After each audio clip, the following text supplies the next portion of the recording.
नमस्कार दोस्तों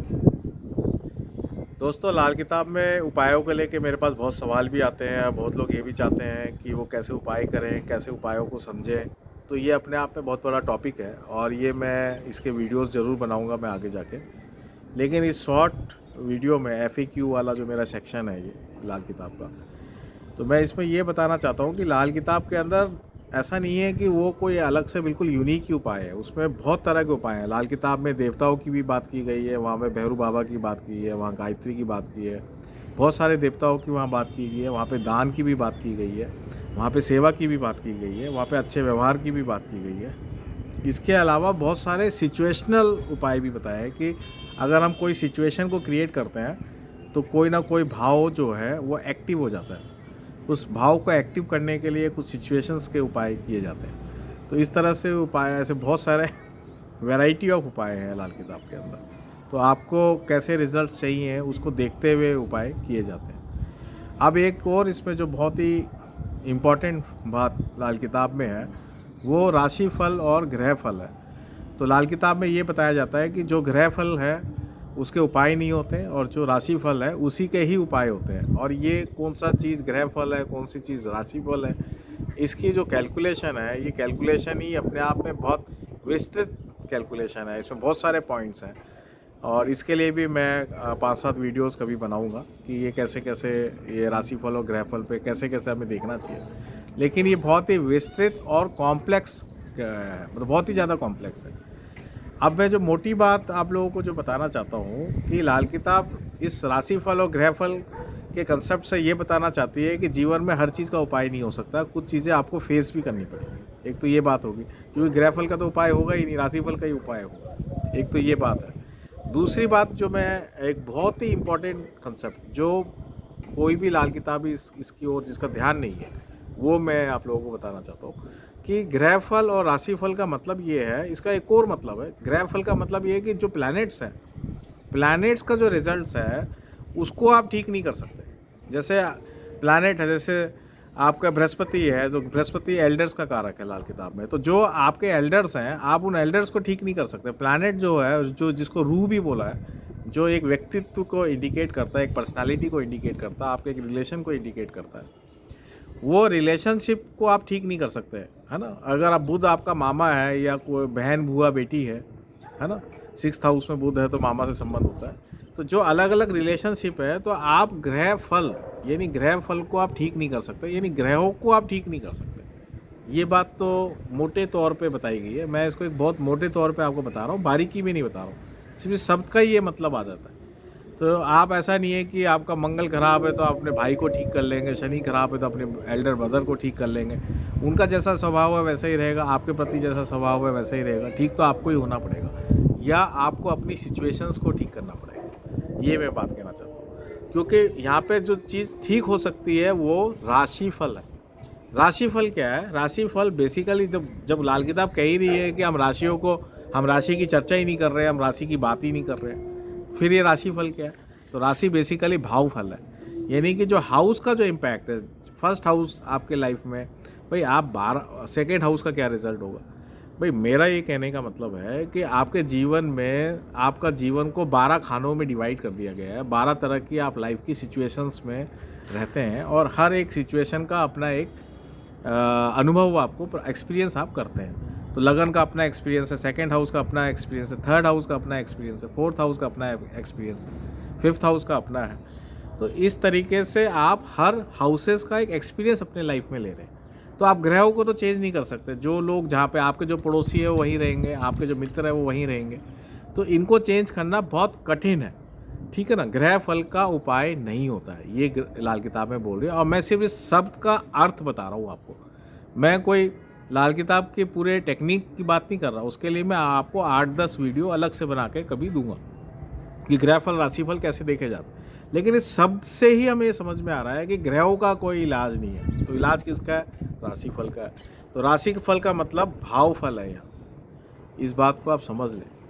राशि जब है ही नहीं तो राशि हमारे यहाँ पे एकदम फिक्स है कि जो पहला भाव है वो मेष राशि है, ये फिक्स है। तो हम बात भाव की कर रहे हैं, लाल किताब सिर्फ भाव और प्लैनेट पे है। तो पहली राशि का मतलब पहला भाव, तो भाव फल आपका चेंज हो सकता है, वो ही रेमेडियल है।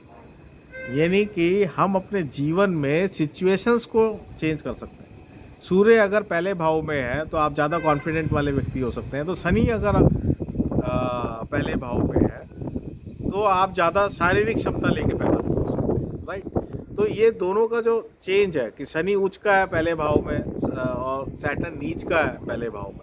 शनि उच्च का है तो ऐसा व्यक्ति बहुत एथिकल ग्राउंड से लॉ अबाइंडिंग होगा, तो शनि अगर लगन में है नीच का है तो लॉ अबाइंडिंग नहीं होगा, सूर्य के अगेंस्ट में जाएगा। तो ये सिचुएशनल चेंज है, भाव का रिजल्ट हमें मिल रहा है, हम ग्रह का रिजल्ट नहीं ले रहे, हम भाव का रिजल्ट हमें मिल रहा है।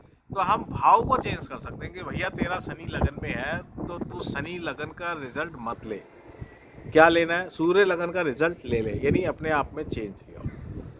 ये मैं कहना चाह रहा हूँ। इसलिए ऑलवेज भाव फल परिवर्तनशील है, क्योंकि भाव फल जो आप जीवन में एक्सपीरियंस ले रहे हैं और आप जो लेना चाहते हैं, दोनों में फ़र्क है। जो ले रहे हैं वो आपको पता है, और कैसे उसको चेंज करके लेना है वो राशि फल है। यानी आप उसमें जो चेंज करना चाहते हैं उसको कैसे उसमें दूसरा रिजल्ट लेना चाहते हैं, वो रिजल्ट लेने के लिए वो उपाय होता है। तो हम जो उपाय कर रहे हैं वो हाउस का उपाय कर रहे हैं, ग्रह का उपाय नहीं कर रहे हैं। तो ये मोटा मोटा आपको कंसेप्ट मैं ये समझा रहा हूँ इस वीडियो के माध्यम से कि ग्रह फल और राशि फल में क्या चेंज है। और पूरी लाल किताब जो है राशि फल पे आधारित है, ग्रह फल पे उपायों पे आधारित नहीं है, राशि फल के उपायों पे ही आधारित है कि हम अपने जीवन की सिचुएशंस को कैसे चेंज कर लें। बार बार लाल किताब ये बोलती है कि अगर आपकी किस्मत में बहुत धन लिखा है या बहुत मकान लिखे हैं या बहुत कुछ भी आपके जीवन में कुछ अच्छा लिखा हुआ है और वो आपको मिल नहीं रहा, लिखा होना चाहिए, है ना। एक नाली है उसमें पानी तो बहुत है लेकिन कचरा पड़ा हुआ है और नाली जो है वो जाम पड़ी हुई है, तो आप उस सिचुएशन को चेंज कर सकते हैं, आप उस जाम को साफ़ कर सकते हैं, उसमें पानी का फ्लो बढ़ा सकते हैं, वो कर सकते हैं, लेकिन आप पानी को इंक्रीज़ नहीं कर सकते। ये बात यानी कि ग्रह का रिजल्ट तो वहीं का वहीं रहेगा, राशि सिचुएशन को आप जीवन में चेंज करके अपने अनुरूप कुछ अच्छा ला सकते हैं। ये बात यहाँ लाल किताब में कई बार बताई गई है। और ये मैं आपको मतलब एक तरह से आप यूँ मान लीजिए कि ये मैंने आज आपको जो बात बताई है राशिफल वाली और ग्रहफल वाली, ये एक लाल किताब का सीक्रेट है जो लगभग कोई भी लाल किताबी इस बात को इस लेवल पे जाके नहीं सोच रहा है। उसको सब लोगों से मेरा अनुरोध भी है कि इस लेवल पे जाके थिंकिंग करें। जो भी उपाय होते हैं वो हाउस से रिलेटेड होते हैं, ग्रह से रिलेटेड नहीं होते। हम ग्रहों को इस तरीके से ग्रह और हाउस का इस तरीके से मैनेजमेंट करते हैं, एक ऐसी सिचुएशन क्रिएट करते हैं जिससे वो जीवन में हमारे आने लग जाए, राइट। जैसे किसी की मैं एक और उदाहरण देना चाहता हूँ ये अपने अपने बात को रखने के लिए, कि मान लीजिए किसी की हैंड राइटिंग बहुत ख़राब है, ठीक है, तो हम ये कहेंगे हैंड राइटिंग कौन से हाउस का रिजल्ट होगा, थर्ड हाउस का रिजल्ट है, थर्ड हाउस लिखना भी है, तो हैंड राइटिंग बहुत ख़राब है तो थर्ड हाउस का रिजल्ट आपके जीवन में ख़राब आ रहा है। ये तो हो ही गया। अब इसमें हम ग्रह को भी लेंगे क्योंकि हैंड राइटिंग है तो बुध हो गया, तो Mercury in the third house, Mercury writing भी है, राइट। तो मरकुरी थर्ड हाउस में तो आपकी राइटिंग स्किल्स कमज़ोर है। मरकुरी के साथ हम मंगल को भी लेंगे क्योंकि इंक वगैरह सब जो है वो मंगल है, तो हम ये कहेंगे कि मंगल और बुध अगर थर्ड हाउस में है और अगर आपकी हैंड राइटिंग बहुत ख़राब है, इसका मतलब मंगल बुध की जो अच्छे रिजल्ट्स हैं वो आपको नहीं मिल रहे हैं। थर्ड हाउस हैंड राइटिंग को भी इंडिकेट करता है और आपकी हैंड राइटिंग ख़राब है यानी मंगल बुध अच्छे रिजल्ट्स नहीं दे रहा है। जो कि मंगल बुध अगर इकट्ठा हो तो व्यक्ति राइटर बन जाता है, बहुत अच्छा राइटर होता है, पब्लिशर होता है। ये बात लाल किताब भी बोलती है और अन्य सिस्टम ऑफ एस्ट्रोलॉजी, राइट। तो अब आपको क्या करना है, उपाय क्या करना है, तो अब आप कहो कि नहीं साहब मैं तो भूआ से ऐसा कर लूँगा या मंगल है तो भाई से ऐसा कर लूँगा या मेरे भाई और ये कर लेंगे, तो उससे आपका हैंड राइटिंग अच्छी नहीं होने वाली कुछ भी। अल्टीमेटली हैंड राइटिंग जब भी अच्छी होगी जब आप उसका वापस से प्रयास करेंगे, दोबारा से आप डेली अच्छा लिखना शुरू करेंगे तो फिर आपकी हैंड राइटिंग अच्छी हो जाएगी।